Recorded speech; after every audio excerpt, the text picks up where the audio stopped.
Today we're going to continue talking about Chapter 14, the growth of democracy. Today we're going to cover international rivalries. Yesterday we talked about the European nations and how they were developing democracies or not developing them.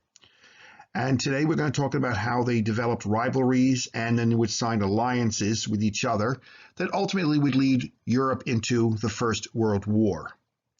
Now, Otto von Bismarck, the Iron Chancellor, knew the creation of Germany would upset the balance of power created in Vienna in 1815.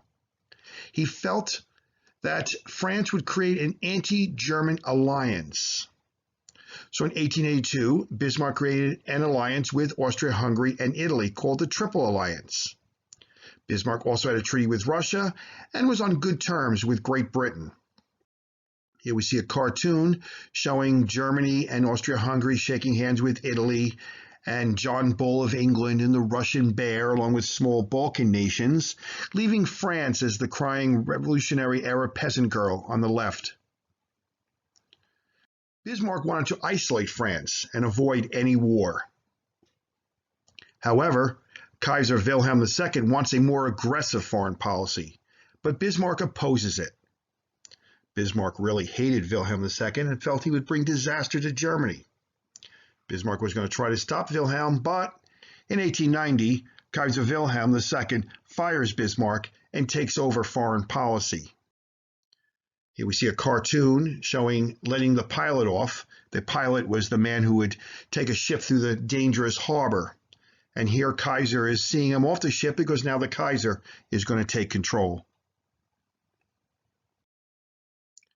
Bismarck dies in 1898 at the age of 83. Here we see his the chapel where he is buried. Inside is a really nice tomb. This was a statue to Bismarck in Berlin. I took this picture when I was there. He's still considered a hero to the German people. In fact, Bismarck, North Dakota, the capital, is named after him. Now, Kaiser Wilhelm II wants Germany to be a more powerful nation in the world. He wanted Germany to have its rightful place in the sun. So he ended the treaty with Russia. Russia then signs a treaty with France. Over the next 10 years, Germany started building a large navy, which pushed Great Britain towards France. Britain didn't like the idea that anyone would rival them in naval power. In 1907, France, Great Britain, and Russia create an alliance called the Triple Entente. Here we see a cartoon showing John Bull and the French woman walking past the Kaiser. So Europe now is divided into two camps. This is very dangerous. We repeat ourselves. There we go. Wilhelm II, King George V of Britain, and Tsar Nicholas II of Russia were actually first cousins. However, they all disliked Wilhelm. They thought he was very arrogant, which he was.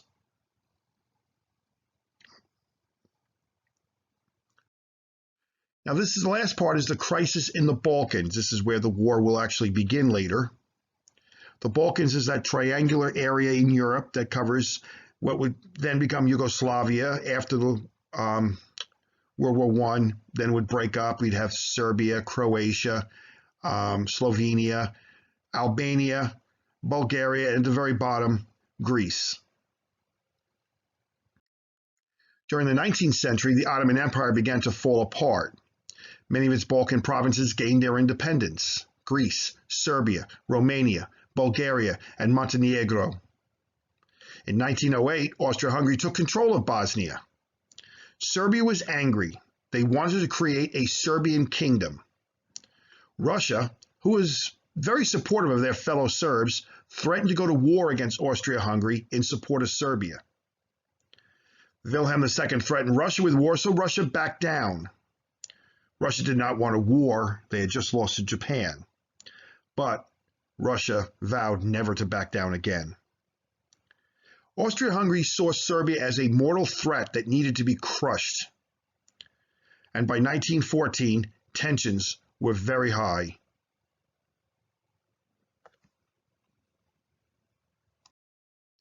Well, that ends our section today. I have 5 questions here that I'd like you to answer and upload into Google Classroom. Well, I hope you enjoyed this small little lesson today, and enjoy the rest of your day. And I'll see you tomorrow. Goodbye.